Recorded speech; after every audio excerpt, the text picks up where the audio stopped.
melhor que o meu. Muito melhor, possivelmente. Não, tá tudo bem. As pessoas já sabem quem eu sou agora, então elas já aceitam que essa sou eu. Estamos aqui hoje para mais um Podecast, hoje com a Júlia Riso, médica veterinária. Vamos falar um pouco sobre nutrição. Bem-vinda, Júlia. Obrigada, agradeço muito o convite. Pouco. Ai, eu também, tô muito feliz que a gente tá aqui. Me conta um pouco de quem você é, o que você faz, com o que você trabalha. Bom, eu sou médica veterinária, eu formei pela USP em 2013. Já é diferenciada, é muito concorrido. Eu fiquei um tempo no campo quando eu formei, e aí eu voltei 5 anos depois de formada, trazendo necessidades do campo, para o mestrado. E aí eu fiz mestrado com o professor Alexandre Gobesso, lá em Pirassununga. Que falou aqui com a gente também. Sim, é um querido, gosto muito dele. Nossa, depois eu fiquei sabendo, disse que ele é tipo uma lenda, assim. Eu falei, nossa, que sorte. Ele é referência na parte de nutrição. E no meu projeto com ele, eu mexi muito com a nutrologia mesmo. Eu vi a parte de quanto a alimentação pode inflamar o animal, quais as consequências disso e como que a gente poderia alterar. E aí foi crescendo cada vez mais o meu interesse por essa parte da nutrologia. E agora eu estou no doutorado, voltei lá na USP, mas eu estou com o professor Guilherme Pugliese, que é da reprodução. Que a reprodução também é outra paixão minha. Entendi. Os potros. Multitalentos. Que pra mim é impossível a gente tirar, né? Desvencilhar esses conteúdos. E aí agora o meu projeto também envolve essas alterações endocrino-nutricionais nas éguas, o quanto isso vai influenciar na reprodução. Isso é muito interessante, né? Porque eu tenho a impressão de que antes as pessoas não se preocupavam muito, né? Era tipo, a ração tal, ou o feno tal, de tal maneira. Mas era assim, meio que uma receita de bolo igual pra todo mundo, né? Exato. O que é que você pode falar pra gente sobre isso? Bom, eu acredito que, primeiro, que esse conceito vem mudando, porque antes a gente tinha isso até com nós mesmos, né? Como seres humanos.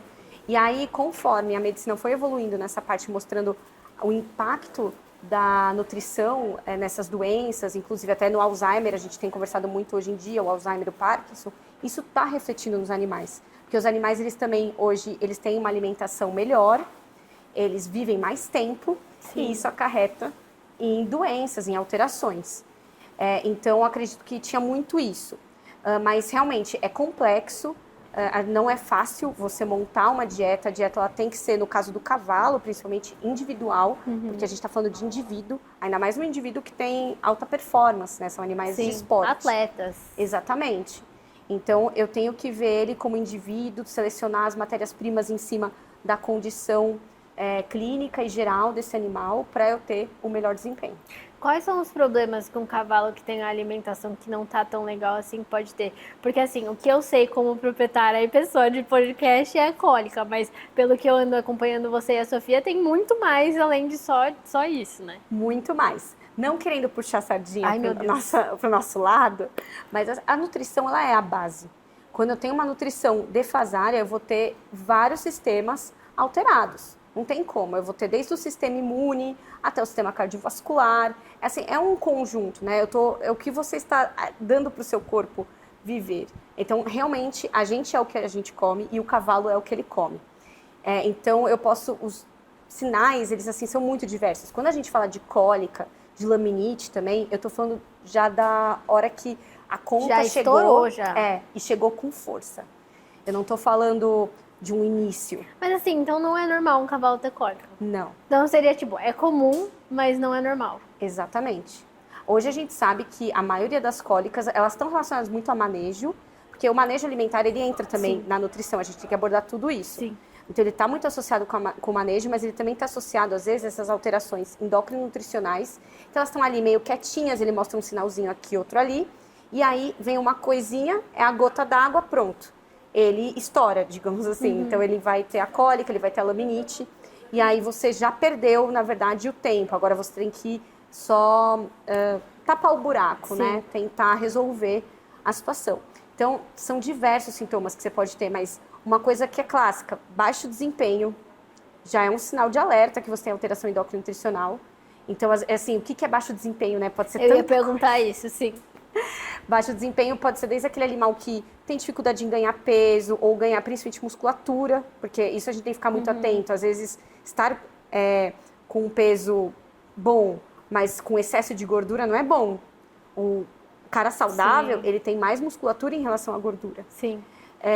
Uma baixa tipo de performance, animais inconsistentes em prova, isso já te indica alteração. E aí você tem que entender o que está acontecendo, porque quando a gente faz no escuro as alterações, aí às vezes você piora o quadro.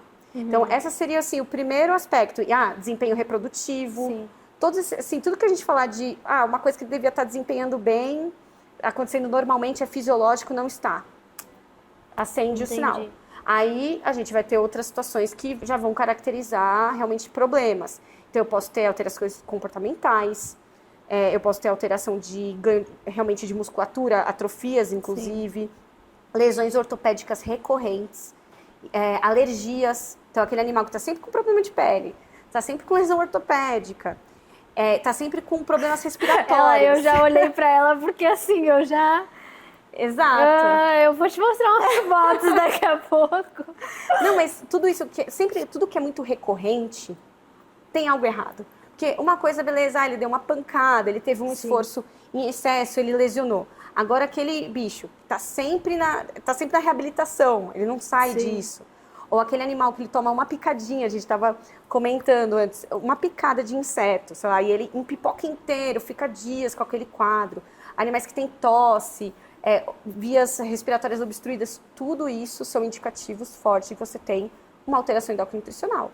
Então, hoje a gente tem ganhado muita força no atendimento, porque a gente trabalha justamente com os clínicos e a gente dá esse suporte. Então, o clínico já está fazendo o trabalho dele para melhorar, para reabilitar aquele animal.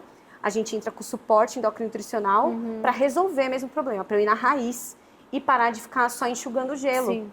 Que é desesperador, né? Tanto para o proprietário quanto para o veterinário. Você não sabe mais o que fazer. Não, é assim, eu posso falar pessoalmente de uma experiência que eu tive. Eu vinha de meses com a égua, assim, maravilhosa, uma pintura. De repente, assim, tudo começou a meio que dar errado.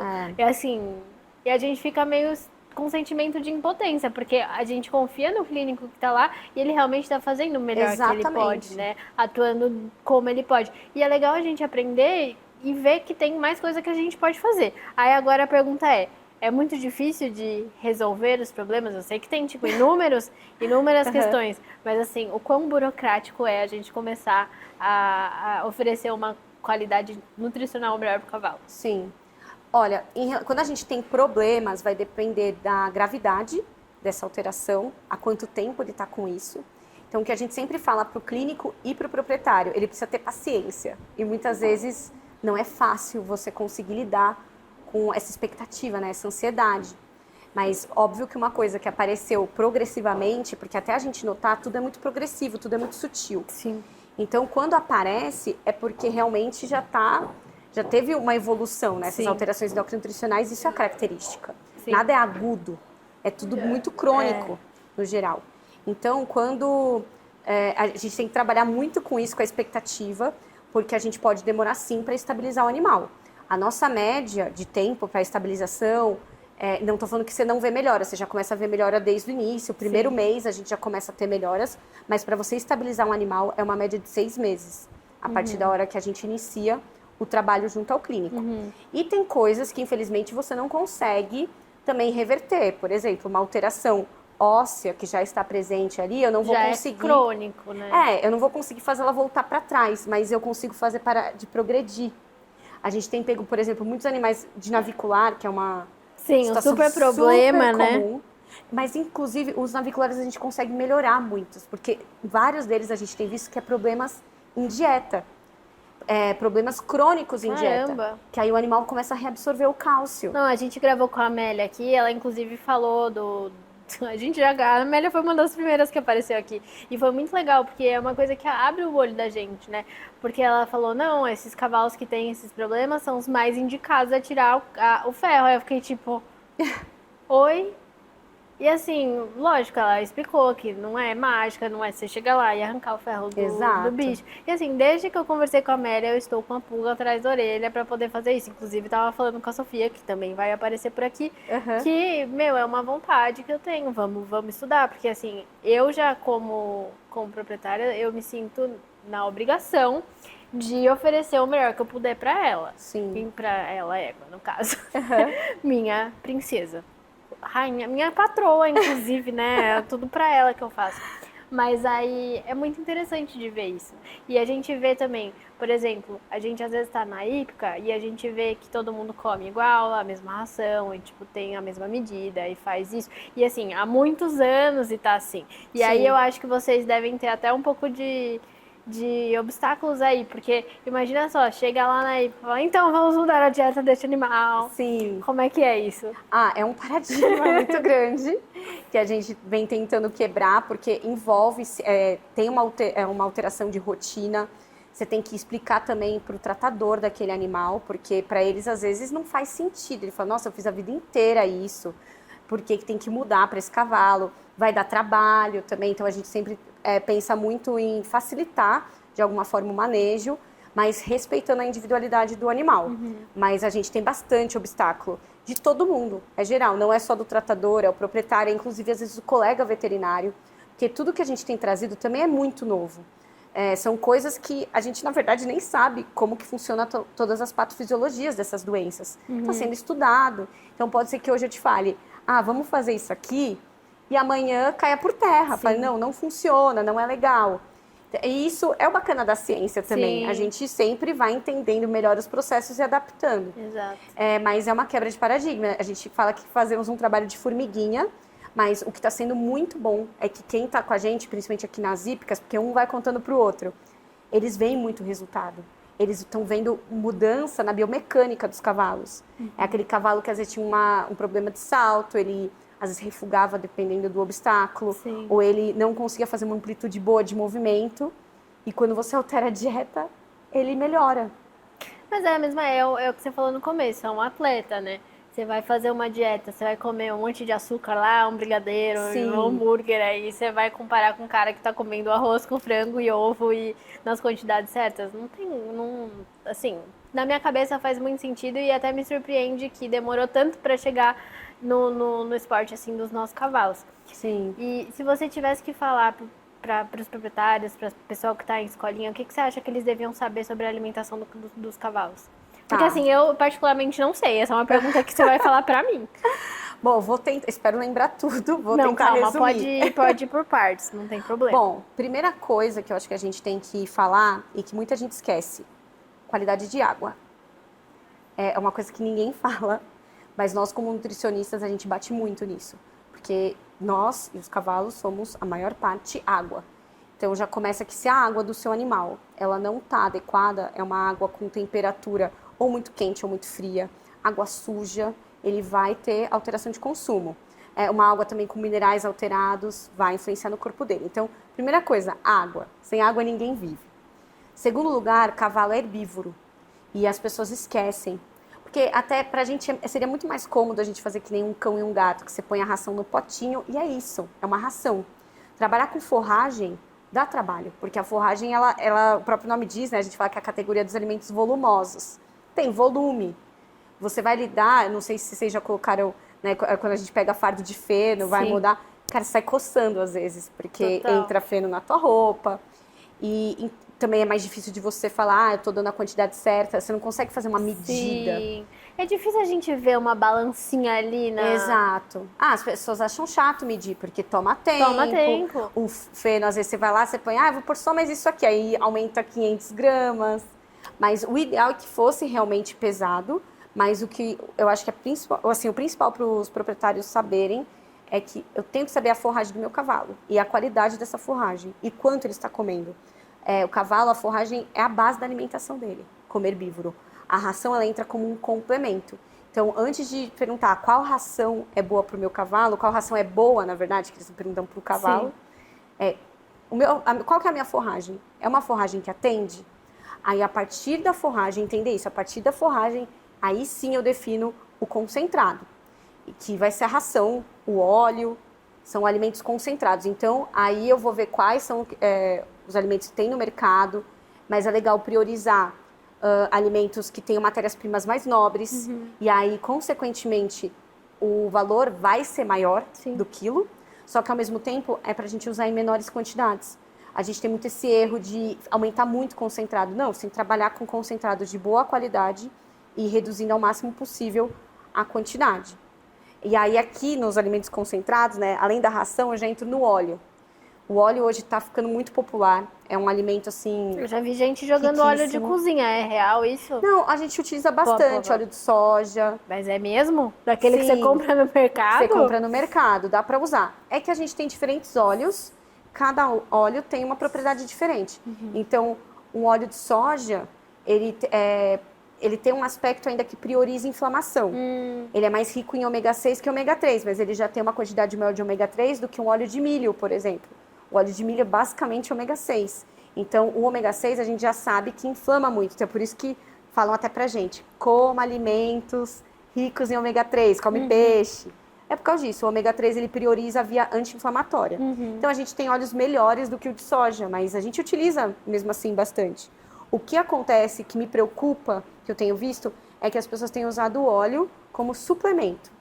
E o óleo está longe de ser um suplemento. Ele faz parte da dieta base do cavalo. Ele tem o dobro de calorias em relação a carboidratos, né? Então, a maioria das rações é rica em carboidrato. Aí o óleo vai ter pelo menos o dobro. Cara, isso interfere muito na alimentação. Quando eu vou lá e vou botar 500 ml de óleo.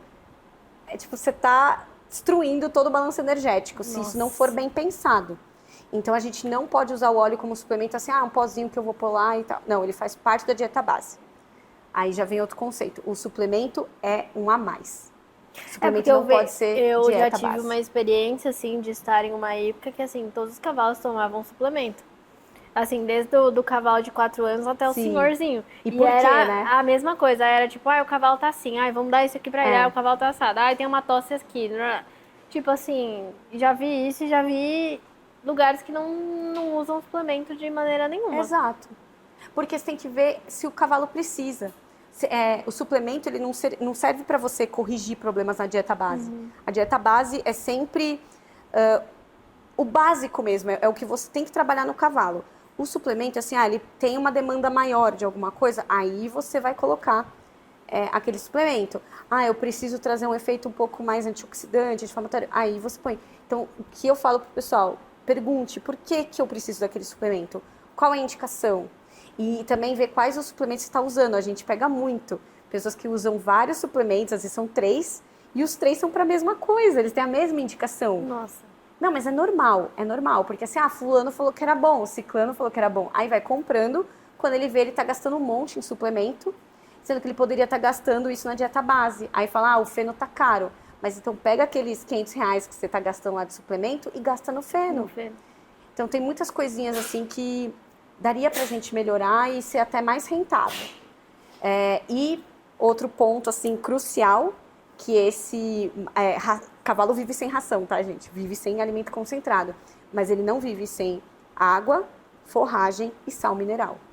Eles precisam, porque a partir da hora que a gente colocou o cavalo confinado, ele não seleciona mais o que ele come. Ele vai comer o que a gente põe. E sal mineral, assim, os minerais ele conseguia na natureza comendo diferentes alimentos. Então, ele precisa ter o sal lá e à vontade, um sal de alta qualidade, para ele lamber conforme a necessidade dele.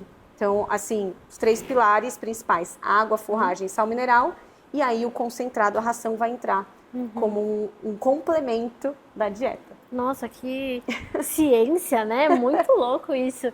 E assim, você falou de cavalo consumindo outros alimentos. Que tipo de outros alimentos o cavalo comia na natureza? Então, olha que pergunta besta, mas realmente agora surgiu. É que a gente pensa, né, sempre num campo. Sei lá, o cavalo solto comendo. Assim, mas o ideal... Não. Mas pensa que é um animal que é nômade. Então, vai ter horas que ele vai achar lá deslumbrado. Ele vai dar prioridade para esses alimentos. Ele é um animal de pastejo. Sim. Só que tem horas que ele não vai ter. Ele vai comer arbusto. Sim. Ele vai comer folha. Então, eles vão comendo o que eles vão encontrando e conforme também o corpo... Eu achava que a Miriam estava sendo rebelde de pegar um pedaço do negócio lá da árvore, do negócio...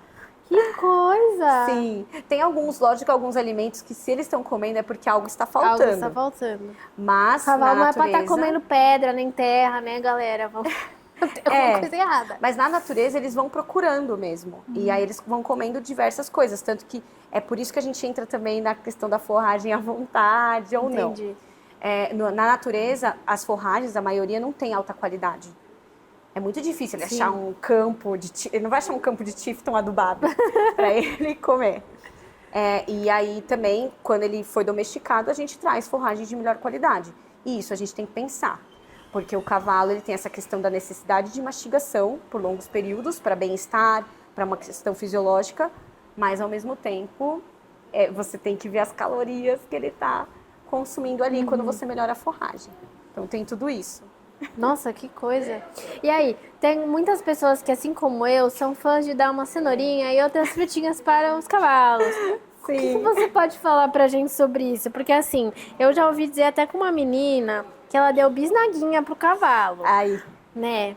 Mas é isso, queria ouvir um pouco sobre isso. E tem algumas dessas coisas que o pessoal dá pros cavalos que ajuda eles de algum jeito? Você tá falando desses... Tipo cenoura, maçã. Sim. Ó, é possível sim trabalhar com esses petiscos.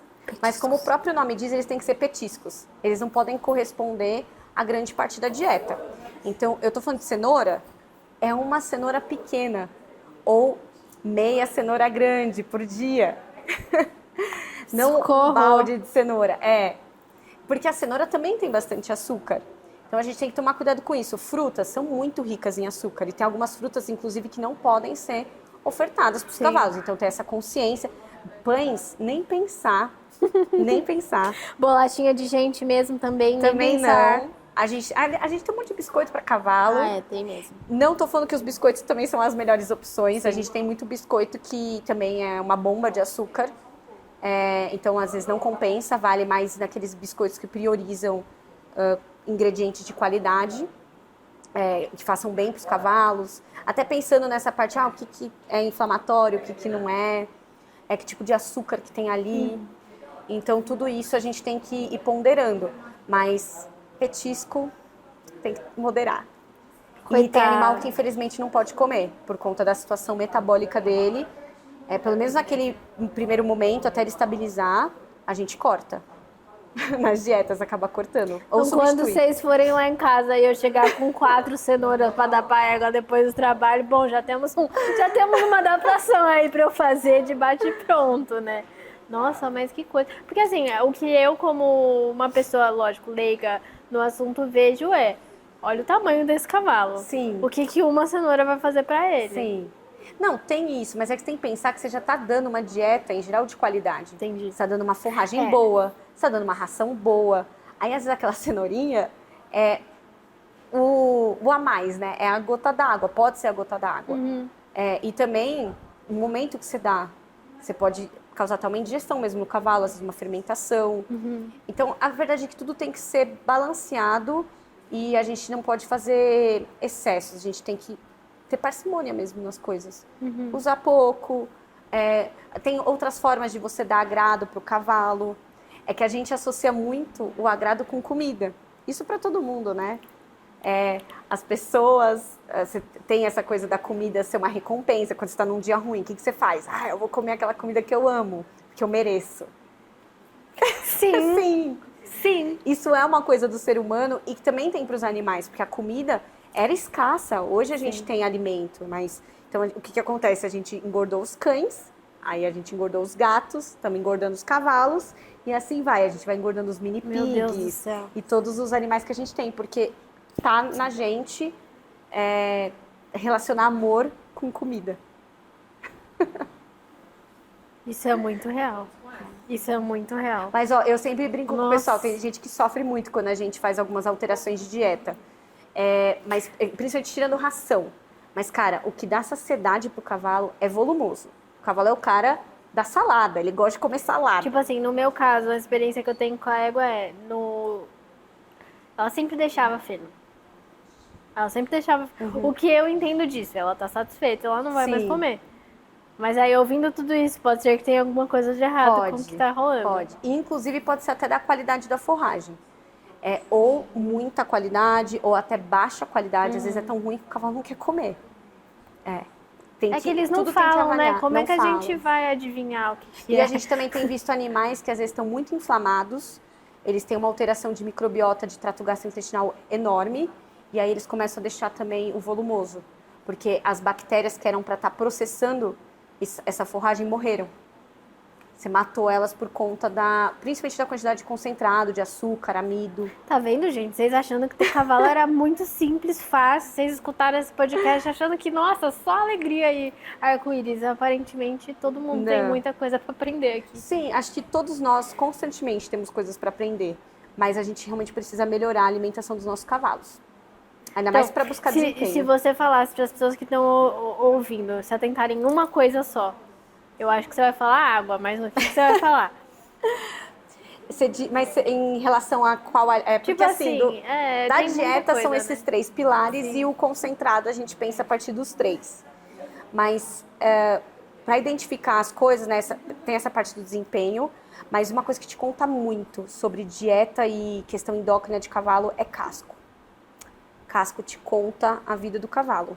Aquele casco ali, que ó, tem... a doutorinha tá ali, ó. Casco a Amélia, conta a história. né? Mas o casco, ele é o termômetro do cavalo. Então, às vezes, ele não mostrou alteração em nada, mas o casco dele tá te contando. O que são as alterações? Você vai ver as linhas de estresse, alteração de angulação de crescimento, aquele cavalo que não cresce talão, que só cresce pinça, que começa a ter alterações em biomecânica, que começa a relutar de fazer certos exercícios que você vê que parece que é do impacto, às vezes, do exercício. O casco te conta muito. Aí, quando vai casquear, você vê aquelas alterações de linha branca. É o cara que, não consigo, tá sempre quebrando a ferradura. Tudo isso são indicativos que você fala, opa, preciso ver o que está acontecendo. Mas o casco te conta. Então, fica a dica. Para fechar, se as pessoas ouviram e ficaram interessadas em saber mais, como é que elas te acham? Tá, nós somos uma equipe, né? Então, sou eu, a doutora Sofia Cicolo e a Fernanda Formigoni. E nós somos da Prevent Horse, que é a assessoria endócrina nutricional. Então, pode entrar no nosso Instagram, Prevent Horse, ó, consegue ver aqui nosso nome. E aí, segue lá, pode mandar uma mensagem. Também já tem bastante veterinário que a gente trabalha. Só perguntar sobre a gente que eu acho que vocês nos encontram. Boa. Então tá bom, obrigada. Muito obrigada, gente, pela oportunidade. Foi um prazer. Ai, foi muito bom. Ai, nossa, eu já quero te mostrar fotos.